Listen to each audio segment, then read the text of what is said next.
Good afternoon. My name's Ed. This is Dan. We're going to be talking today a little bit about the current state of virtualizing network monitoring. This talk isn't as cool and sexy as brand new vulnerabilities, but this is a little bit more on the engineering side of where the future we think of network monitoring is moving to. We got the after lunch snooze slot here, so we'll try to keep it a little bit lively as much as a couple of engineers can. So, okay, so the first thing is why are we even talking about this? Why are we even talking about virtualizing network monitoring? So the reality is that virtualization is here, right? It's not going anywhere. It's only becoming more prevalent. And there's two major reasons that we're looking at specifically network monitoring in a virtualized environment. The one is that the data is moving to virtual areas, so we have to move the network monitoring to where the data is. The second reason is that the same benefits that that applications get from virtualization, we can actually, in the security community, we can benefit from that as well. That's things like scalability. That's things like fast deployment. Right now, you can go to something like Amazon or Rackspace and spin up an application in a matter of minutes. And a lot of times, us in the network monitoring security community, if we want to deploy a new IDS or whatever, sometimes it takes months, right? So we're trying to get better at this and improve upon the way that we do deploy new tools and new techniques in the same kind of fashion of leveraging the skills that the capabilities that virtualization has brought to applications. So again, why is this important? So it also allows us to do right sizing. So in the world of network security, we're talking firewalls, IDSs, web content filters, full packet captures, net flow monitoring, all those kind of capabilities. A lot of times right now, those are actual hardware appliances, right? So the problem with the hardware appliance is bandwidth is moving really fast right now, right? So a lot of times, as a entity grows, it needs to pick up more bandwidth. So you might start out like a small company might have a 100 meg pipe, but if that company grows, suddenly it's got a 1 gig pipe. It continues to grow, suddenly it's got a 2 gig or 3 gig pipe. And every time you have that kind of growth, the ability to scale, like a new Cisco firewall or a new Palo Alto or Surcot or whatever, a lot of times you have to rip and replace, right? Okay, we're upgrading to 2 gigs. Well, my firewall only has a 1 gig port, so I've got to rip and replace. And again, we're talking about multi-months of deployment. So virtualization allows us to kind of right-size that, right, and scale out a little bit better. That's the same reason that applications move towards the cloud. There's this new, these new NFV and SDN, and I'm going to try not to use the term SDN too much because it is way overused. Everybody's saying they do SDN right now. It's never really been defined, but it is something that is applicable to us as network monitoring folks. And the last thing is that we wanted to see if open source was really ready to meet all the requirements.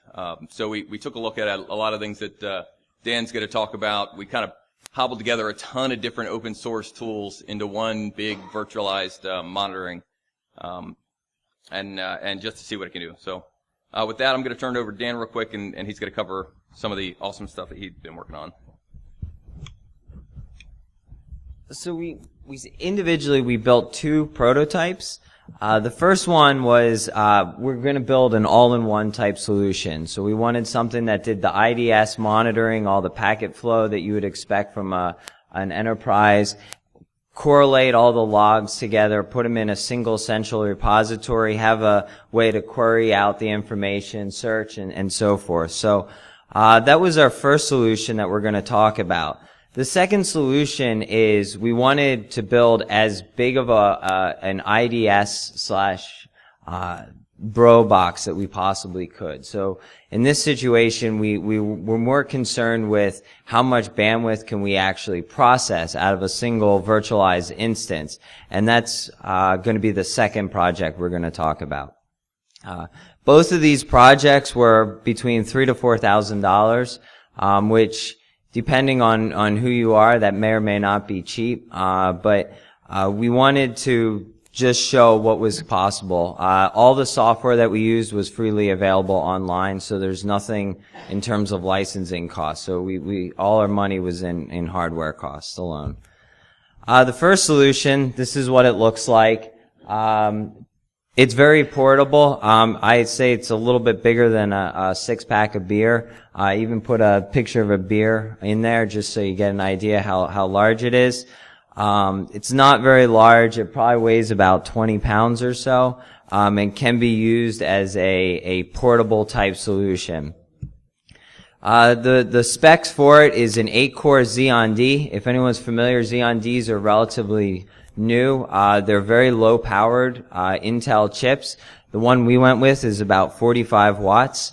It has two 10 gig interfaces and two 1 gig interfaces. This particular system, we put 128 gigs of RAM in it because it's going to be kind of doing everything. And 24 terabytes of raw storage in RAID 10, so that halves it. And then we also, to keep up with the performance, we put in an 800 gig enterprise SSD cache drive. So it doesn't actually add anything to the storage. What it does is it speeds up the disk performance so that it can actually keep up. And if you pull the cache drive out, the whole thing comes crashing down because it can't keep up. So the cache drive does work very well for what its intention purpose is. Some uses that we thought: in operational field security, traffic monitoring. Maybe you have a specific host or subnetwork that you want to monitor more because you're expecting something is going on, and you want to be able to throw a box in there and start pulling information off of a tap. Possibly a small portable training environment. If you hardened it and made it a beefier unit to travel more, it would probably work very well for that. Something where maybe you have an operational site that has just very poor bandwidth. You wanted to be able to collect a bunch of logs, but you know that you're not going to be able to send the logs to a central office or location. So you store them locally, and then you can periodically go in and check on them however you would do that. Finally, maybe just computer network defense for small businesses or large businesses that have lots of small remote locations. Total, we got this to about 300 megabits per second, which is not bad for everything. And we'll show you all the capabilities of the box soon. The hardware architecture, we do have a separate firewall, a VPN proxy, as well as an IPS. That was kind of there for legacy reasons. I'm fairly confident it would be easy enough to move into the single virtual box, but it was already there. We just never touched it. We never upgraded it. And what we're doing is we're just pulling everything off of a port mirror, off of a Dell switch. Because they're virtual environments, each of these little red boxes inside the virtual server is a virtual machine right now. And we needed a way to copy all the traffic to all our IDSs, so we used Open vSwitch, which is a module that goes into Linux, and it allows you to treat all your virtual machines as if it were a switch, and it gives you a lot of extra capabilities that the traditional way of networking was not able to do. We have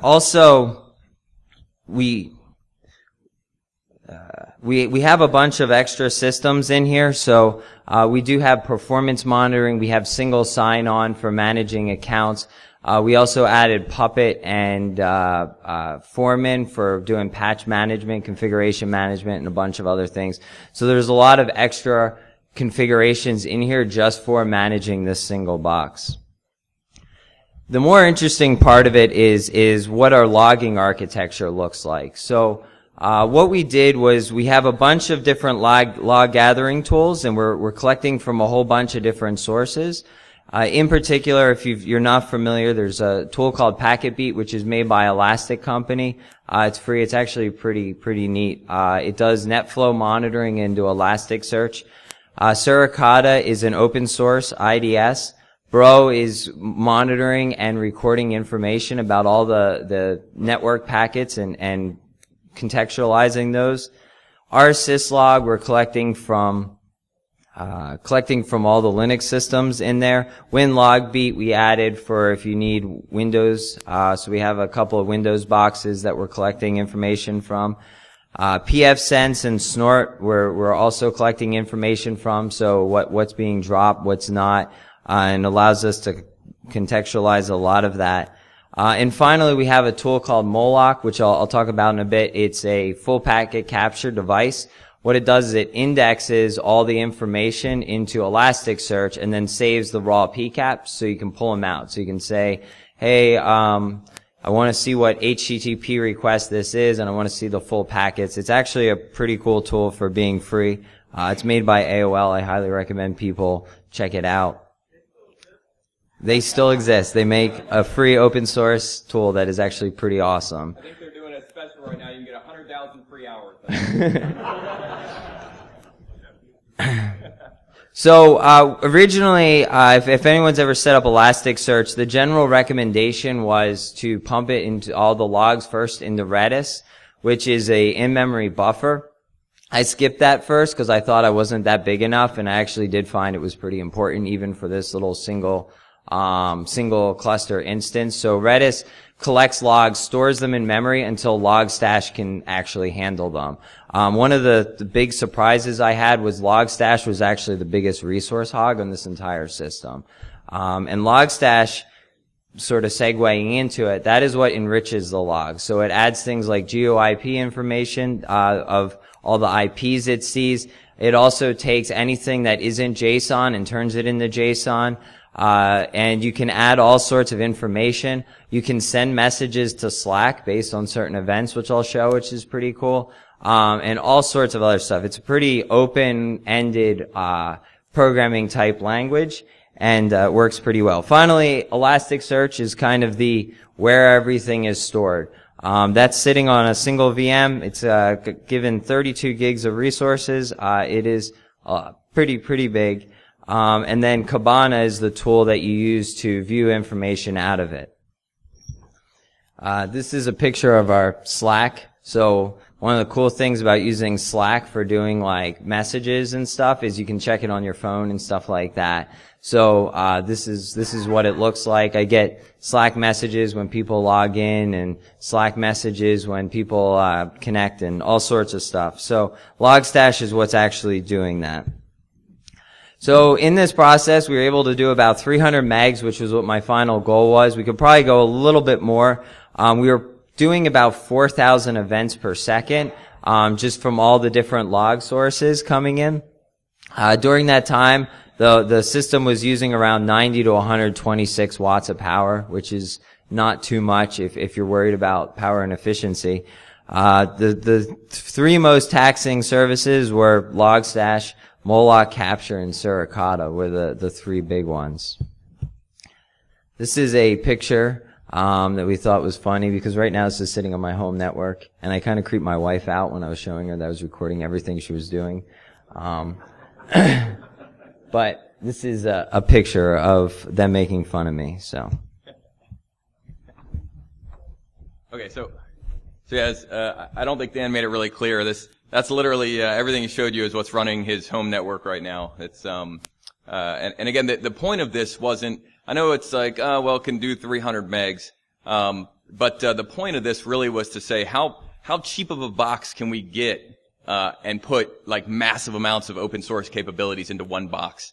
And that we were actually astonished when we got 300 megs out of it.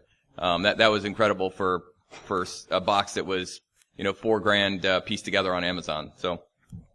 But so we started looking at it and we said, okay, you know what, how do we scale up?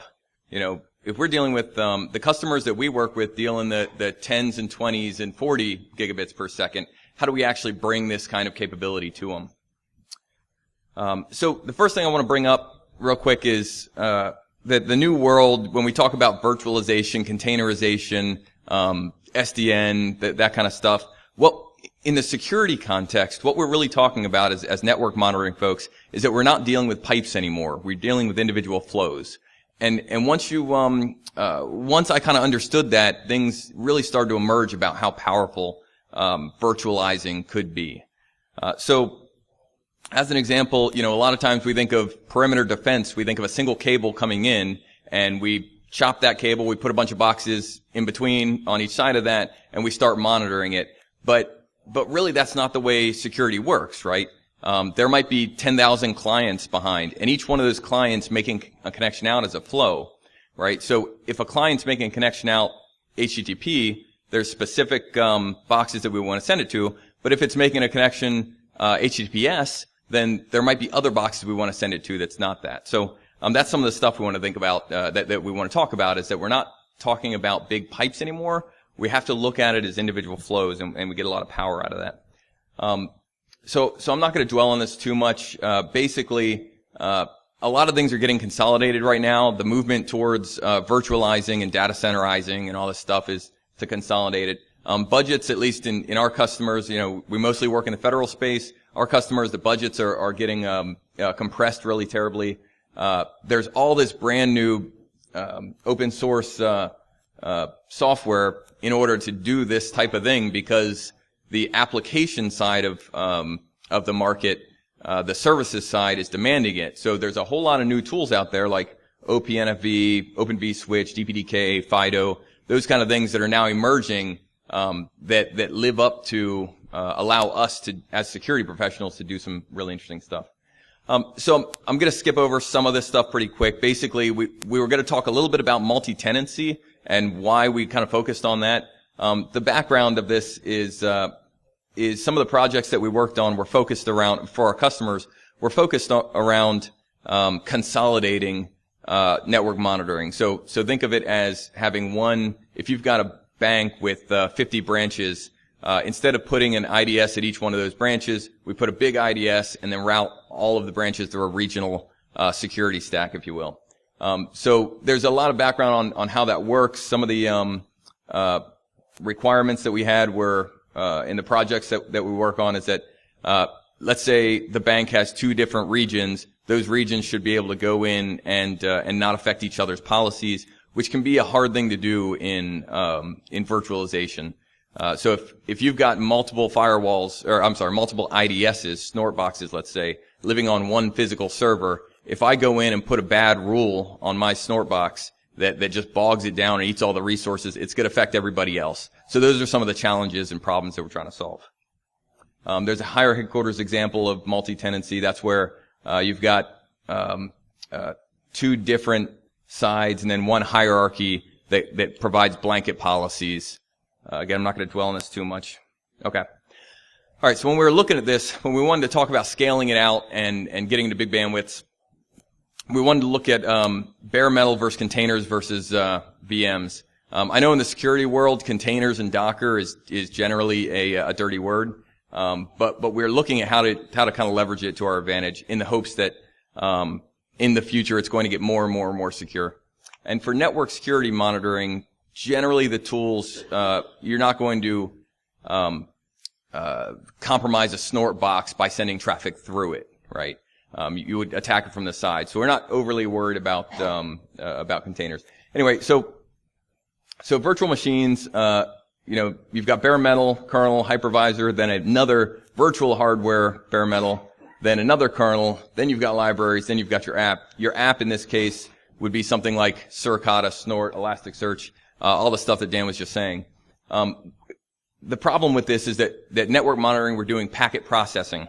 When we do that packet processing, the kernel's your enemy. The kernel is your biggest enemy when doing packet processing. And now we're injecting two kernels. So when we move it over and start looking at containers, it made a lot of sense, right? And when we start comparing the performance of virtual machines and containers win hands down when it comes to packet processing. So that's kind of what we started concentrating on. There's new technologies out. I'm not going to go into depth onto what SRIOV is, but there's technologies out nowadays that are specific to bypassing all of the kernel mechanisms, which allows you to do like 10 gigabits per second on a single box directly to the application and user space.